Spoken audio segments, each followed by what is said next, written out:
Be happy. Don't worry. Be happy now.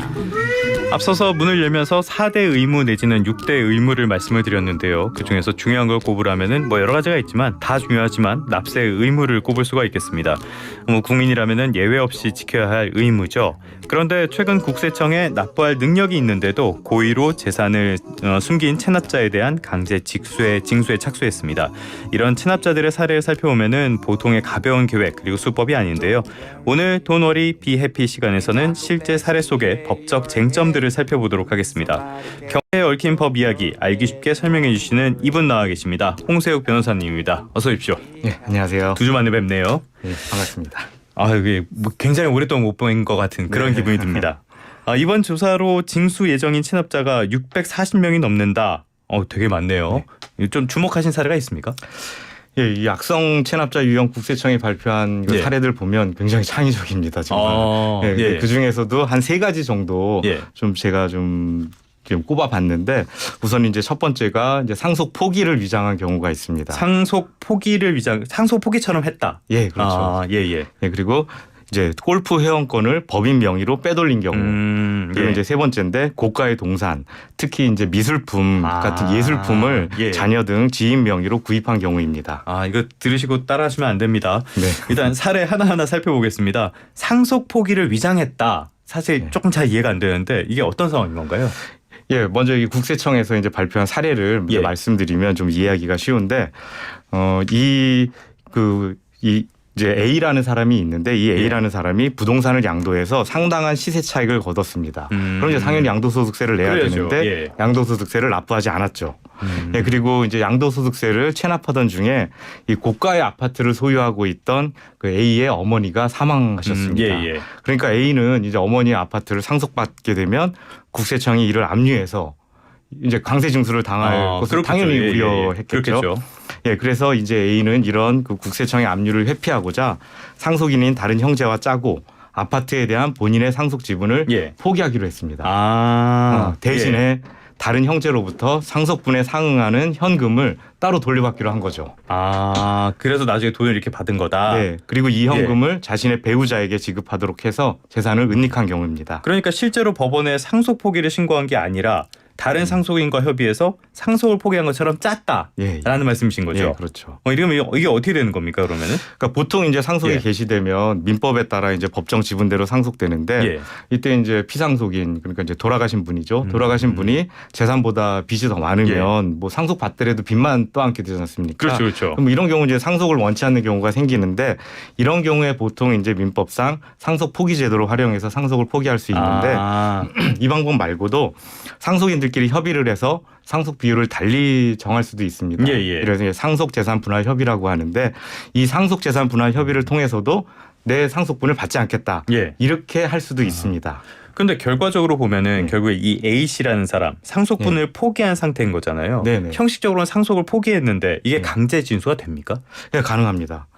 예. 예. 우선 그 부분을 이제 설명드리면은 예. 이제 앞에 이제 그 말씀드린 것처럼 A는 허위로 상속분을 포기한 거거든요. 그렇죠. 예. 그래서 허위로 상속분을 포기해서 국세청의 그 강제 징수의 기회를 상실시켰거든요. 그러면 이는 강제 징수권을 가진 국세청을 그 해를 끼치는 행위잖아요. 그렇죠. 예, 이런 거를 법률적으로 사해 행위라고 합니다. 사해 행위요? 예. 발음이 좀 쉽진 않은데 사해, 그러니까 해를 끼치는 행위라고 해서 사해 행위라고 하는데 이 사해 행위는 채무자가 재산보다 채무가 많은 경우 즉 채무 초과 상태에서 재산을 감소시킴으로써 채권자들의 채권 회수를 어렵게 만드는 행위를 사해 행위라고 하는데 그러니까 지금 제가 가진 돈보다 빚이 더 많은 상황에서 그렇죠. 이걸 그러니까 이제 돈이 부족해서 빚을 못 갚는데 재산을 빼돌리는 행위. 쉽게 얘기하면 그렇게 이해하면 됩니다. 예, 이런 경우 이제 채권자는 이 사회 행위를 취소하는 채권자 취소 소송을 제기할 수 있는데 이 채권자 취소 소송은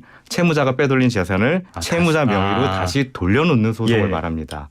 이제 국세청은 이제 채권자이기 때문에 강제 징수권을 가진 채권자이기 때문에 A가 빼돌린 상속분을 다시 A 앞으로 돌려놓아라라는 사회행위 취소 소송을 제기할 수 있고 소송에서 승소하면 A 앞으로 부동산 상속분이 돌려지게 됩니다.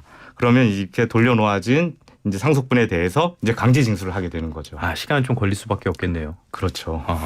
그러면 이렇게 문제가 된 부동산 이 부분에도 조치가 가능합니까? 이거는 조치를 취해야 됩니다. 예. 왜냐하면 다른 상속인에게 넘어간 이 부동산이 만약에 처분되면 A의 상속분을 찾기가 어려워지거든요. 예, 그렇기 예. 때문에 이 넘어가기 전에 그러니까 다른 상속인이 제3자에게 넘기기 전에 예. 이 부동산에 처분 금지 가처분을 신청을 해놔야 됩니다. 일단은 이 A 씨라는 사람은 좀 혼나야겠고, 그렇죠. 이 사람이란 짠 상속인, 예, 이 사람도 벌을 받게 됩니까? 예, 둘 다 형사 처벌도 받게 됩니다. 예, 예.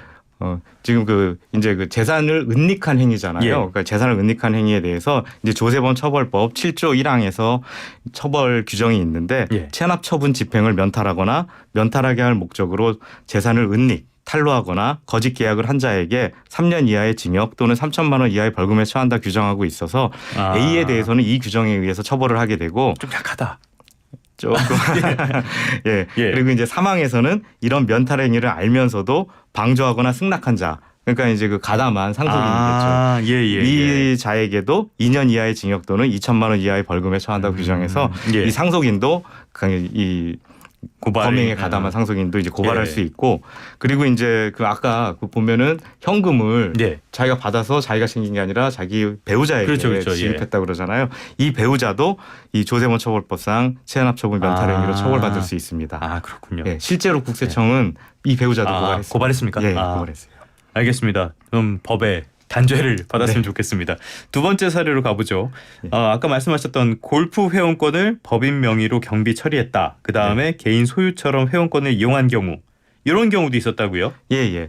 이 사례, 이것도 이제 사례를 조금 설명드리면 허위 경비 처리로 이제 고액의 종합소득세를 부과받은 B라는 사람이 있었는데 뭐 세금을 안 냈죠. 안 냈겠죠. 예, 세금을 안 내고 이제 강제 징수를 당할 것 같으니까 이 개인 명의로 되어 있던 골프 회원권이 좀 비싸잖아요. 그러니까 수억 원에 이르는 골프 회원권을 자신이 대주주로 있는 특수관계 법인, 그러니까 자기가 이제 좀 마음대로 할 수 있는 법인이다 보니까 여기에 넘겨버린 거죠. 그래서 이제 이 세금 회피 목적으로 상당한 재산 가치가 있는 골프 회원권을 양도한 것인데, 물론 B는 이 회원권을 양도한 후에도 여전히 자기 것인 것처럼 골프장을 이용했다고 합니다. 좀 예상했습니다. 네. 예, 그리고 이제 체납 후에도 이 사람은 국세청 추적을 피하기 위해 주민등록상 주소지를 친척 집으로 옮기고, 그래서 이제 실거주지를 특정하기 어렵게 만드는 위장전입까지 하면서 세금 회피를 위해서 열심히 좀 노력을 했습니다. 그러면 이것도 앞서서 말씀하셨던 사해 행위가 되는 거잖아요. 네, 그렇죠. 이것도 소송이 되는 건가요? 당연히 사해행위 취소 소송을 제기할 수 있습니다. 그래서 국세청은 사해행위 취소 소송을 제기할 수 있고, 이 경우에는 이제 B로부터 골프 회원권을 양도받은 특수관계 법인을 상대로 이제 채권자 취소 소송을 제기하고, 마찬가지로 소송에서 승소하면 B 앞으로 다시 회원권 명의를 돌려놓고 강제 징수할 수 있습니다. 알겠습니다. 사례 하나 더. 이쪽은 동산, 미술품이나 골드바 이런 걸로 재산을 은닉한 사례도 있다고요? 특히 이제 이 미술품이 이제 좀 이슈가 되는데, 지금 이 사례는 좀 미술품과 같은 예술품을 은닉한 사례입니다. 이것도 간단히 사례를 말씀드리면, 이제 부동산을 여러 개의 부동산을 소유하고 있던 C가 이들 부동산을 이제 팔아서 막대한 시세 차익을 얻었습니다. 그러면 역시 양도소득세를 납부해야 되는데, 소득 있으면 세금 내야죠. 또 납부하지 않았죠. 납부하지 않고 어쨌든 재산이 좀 많았을 거 아닙니까? 그러니까 이분이 이 양도소득세는 납부하지 않은 채 해외 갤러리 업체에서 수십억 원 상당의 그림과 조각상, 그런 예술품을 그것도 이제 자녀 명의로 구입해서 이제 재산을 은닉한 사례입니다. 근데 이 미술품을 사면은 이게 세금 혜택이 있는 건가요? 이렇게 하는 이유가 뭔가요? 지금 몇 가지 이유가 있는데, 우선 말씀드린 대로 세금 혜택이 좀 큽니다. 그러니까 미술품 같은 경우는 이제 문화예술 쪽이다 보니까 문화예술 발전 목적으로 좀 국가에서 많은 세금 혜택을 좀 주고 있습니다. 그래서 이제 미술품이 이제 부동산 못지않은 좀 상당한 고가임에도 비싼 거 많죠. 그래도 취득세가 없습니다. 그래요? 그리고 미술품의 양도가액이 6천만 원 이하면 양도소득세가 비과세입니다. 그리고 이제 6천만 원이 넘어도 양도일 현재 생존해 있는 국내 작가, 이 국내 작가의 경우라면 역시 비과세입니다. 그리고 이제 6천만 원 초과해서 과세 대상이 돼도 투자 수익에 따른 세율은 2%, 4% 이렇게 해서 좀 낮습니다. 그리고 또 이제 법인세 절세도 가능한데, 법인이라면 1,000만 원 이하의 미술품은 환경 미화 목적으로 사무실, 복도 이런 데 같이 이제 여러 사람이 드나드는 곳에 전시하면은 법인의 업무랑 아무런 관련이 없어도 이게 비용으로 인정받습니다. 아, 그러니까 뭐 그냥 미관상 했다 뭐 이런 식이군요. 네, 네. 예, 예. 그러니까 업무와 관련이 없어도 이렇게 비용 예. 처리해야 된다라는 것도 굉장히 좀 세금적으로 특혜거든요. 그리고 이제 뭐 미술품으로 상속세 물납도 가능하고 예. 이건 뭐 과거에 이제 그 삼성 이건희 그렇죠. 회장과 관련돼서 논의가 됐었는데 2023년부터 이 미술품으로 이제 상속세 물납도 가능하게 됐습니다. 숨기기도 좋을 것 같은데요, 이거는. 예, 그래서 이게 좀 이런 세금 혜택뿐만 아니라 뭐 이런 워낙 고가잖아요. 예, 예. 그러니까 미술품이 그러다 보니까 은닉하기도 수월하고 또 이제 미술품이 주식이나 부동산보다 경제 지표에 좀 덜 민감합니다. 그리고 투자 수익률도 의외로 굉장히 높습니다. 동시대 미술품의 경우에는 이 투자 수익률이 12.6%에 달한다고 하니까 굉장히 높네요. 굉장히 높습니다. 예. 예, 그리고 지금 뭐 미술시장 거래 규모도 그래서 굉장히 커져서 2020년에는 1조 원을 넘어섰다고 또 합니다. 그럼 이런 식으로 조세를 회피한 사람은 어떻게 조치를 해야 되는 겁니까? 예, 이 경우는 이제 이거 다른 사람 명의로 이 미술품을 구입을 한 거잖아요. 예. 그러니까 이 미술품이 체납자의 돈으로 구입을 했다라는 걸 밝혀내는 게 중요하거든요. 예, 그래서 이제 이런 C 같은 체납자의 경우에 국세청은 예. 금융조회 등을 이제 통해서 미술품의 구입 자금을 추적합니다. 그래서 이제 미술품의 실소유자가 누군지 조사하고 예. 또 이제 그 체납자와 자금을 거래한 그 관련자들이 있잖아요. 예, 예. 이 사람들도 조사를 합니다. 이 사람들 조사해서 이 사람이 이제 체납자의 자금으로 미술품을 취득했는지도 이제 예. 조사하고 그 다음에 이제 미술품 명의자 이제 명의자도 또 조사를 합니다. 그래서 이제 실제 소유자가 이제 체납자다. 이게 이제 분명해지면 보관 장소를 수색해서 이제 미술품을 압류하고 이제 강제 징수를 하게 되는 거죠. 참 세금 안 내려고 별의 별짓들을 다 하네요, 진짜. 창의적이라고 말씀드렸잖아요. 이런 창의성을 다른 데 썼으면 참 좋을 것 같은데. 네. 그런데 요 체납이라든지 요 재산을 숨기는 수단으로 가상자산도 많이 활용이 된다고요? 예, 최근에 네. 이 가상자산 이제 시장이 커지고 가상자산의 가치가 높아지다 예. 보니까 가상자산이 또 이제 그 좀 체납세액을 재산 예. 은닉에 좀 좋은 수단으로 지금 또 사용되고 있습니다. 그러면 이것들을 가상자산이라는 게 뭐 어떻게 강제로 징수한다든지 이런 게 좀 쉽지가 않을 것 같은데 지금 조치가 어떻게 되고 있습니까? 예, 쉽지가 않아서 그 동안에 이제 가상자산에 대한 이 강제 징수가 어떻게 했는지를 좀 먼저 말씀을 드려야 되는데 이제 우선 이제 그 동안에 어떻게 이루어졌냐면 국세청이 체납자의 거래소 계정을 동결시켜 버립니다. 그래서 동결시키고 그러고 나서 체납자가 가상자산을 직접 현금화합니다. 예. 그리고 이제 체납자가 현금화한 이 현금을 국세청이 추심하는 형태로 징수했는데 좀 별로 쉽지 않을 것 같은데요. 예, 쉽지 않죠. 예, 그래서 그래도 지금 많이 이렇게 됐던 게 2021년부터 국세청이 압류한 가상자산이 1,080억 원인데 이 중에 그래도 946억 원을 현금으로 징수했다고 합니다. 나머지 이제 좀 상당한 그래도 액수가 징수를 못했는데 좀 이런 그리고 이제 그 말씀하신 부분 때문에 최근 국세청에서 관계기관 협의를 거쳐서 금년 5월부터 세무서별로 가상자산 거래소에 계좌를 개설하도록 했는데 이게 무슨 의미냐면 이 과세관청이 가상자산 거래소에 만약 직접 계좌가 있다면 개설할 수 있다면 과세관청이 압류한 직접 매각할 수 있다. 예, 그렇죠. 이 압류한 가상자산을 이 과세관청의 계좌로 이전받을 수 있게 됩니다.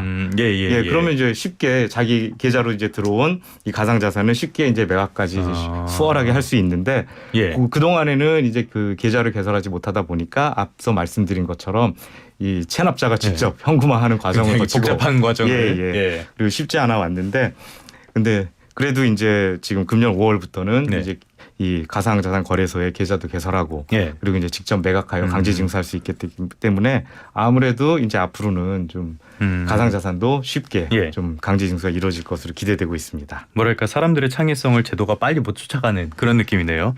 끝으로 이런 악성 체납자들 계속 잡아내고는 있는데 버티는 이유가 뭡니까? 그래도 뭐 한마디로 세금 내기 싫어서죠. 세금 내기 아까워서고 그런데 이제 아까도 우리 진행자께서 말씀하신 것처럼 이 세금 납세 의무는 헌법에서 규정하고 있는 국민의 의무입니다. 이게 안 되면 국가 운영이 안 되는데요. 그렇죠. 그리고 국세청은 수십 년간 이 탈세 적발을 엄청난 경험을 가진 탈세 적발 전문 기관이기 때문에 그래도 이 다양한 탈세를 지금 적발할 능력을 갖추고 있고 거의 적발해내고 있습니다. 그렇기 때문에 탈세로 이렇게 범죄자가 되는 길 택하지 말고 이 헌법상 국민의 의무인 납세 의무를 충실히 준수할 것을 좀 제 개인적으로는 좀 부탁드리고 싶습니다. 지금 좀 보완해야 될 점이라면 어떤 게 있을까요? 예. 이제 지금도 말씀드렸듯이 굉장히 창의적인 그런 다양한 방법이 있는데 뭐 앞으로 더 창의적인 방법이 좀 나올 것으로 좀 보여집니다. 최근에도 예를 들어서 신종 투자 상품인데 미술품 렌탈. 아까 같이 이제 은닉한 미술품을 또 이제 렌탈해서 렌탈 수익을 또 얻는 경우도 또 있습니다. 그리고 이제 그런 은닉한 재산으로 음원 수익 증권 같은 경우도 이제 구입을 해서 그것도 이제 수익을 얻고 그런 다양한 방법이 활용되고 있는데 이 다양한 방법으로 활용되다 보니까 과세관청이 따라가기가 좀 쉽진 않습니다. 그럴 것 같아요. 그래도 과세당국이 최신 투자 트렌드를 반영한 기획 분석을 통해 재산 은닉을 적발하고 있지만 뭐 이런 과세당국의 노력만으로는 좀 부족하고 이런 신종 투자 상품에 대해서 적극적으로 대처하기 위해서는 아무래도 입법적으로 그런 국세청을 뒷받침할 그런 필요가 있습니다. 알겠습니다. 오늘 소개된 내용들 따라하지 마세요. 의무이기도 하고 국세청 만만치 않다고 합니다. 지금까지 홍세욱 변호사와 함께 이야기 나눠봤습니다. 오늘 말씀 고맙습니다. 예.